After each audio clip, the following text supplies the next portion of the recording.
Hey guys, today I'll show you how to use Figma variables to easily create light and dark themes and how to switch between them in seconds.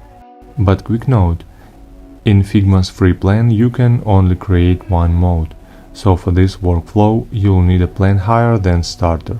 Variables are reusable design values.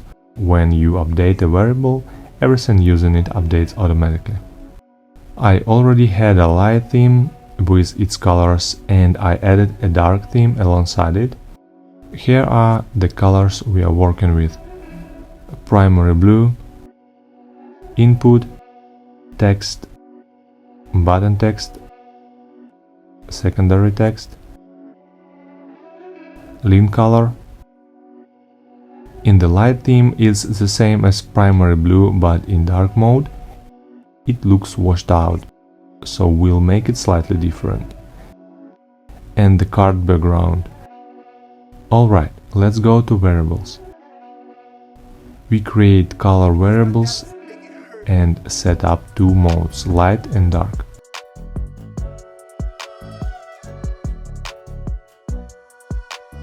Then we map all our existing colors into these variables.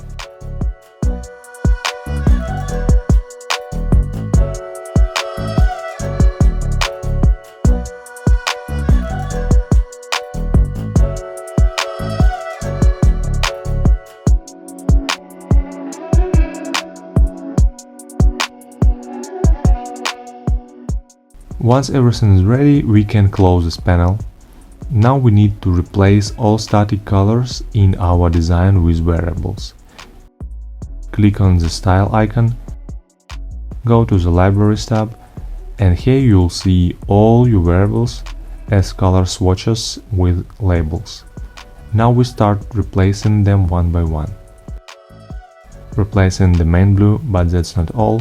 We also need to separately select links and assign the link color.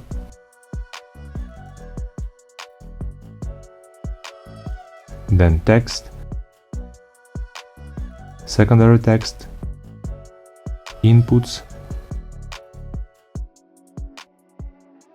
card background,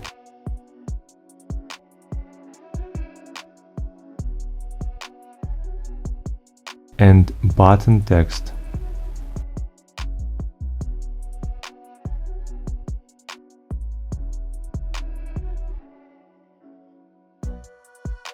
Alright, everything is connected to variables. And now if we go to appearance, apply variables mode, we can switch to dark mode. Let's check. Looks good, everything updates correctly. We can duplicate this screen and apply a different theme to compare them side by side. And once you apply variables across all your screens, you can instantly change the theme for the entire app in seconds. That's it. Try it in your next project.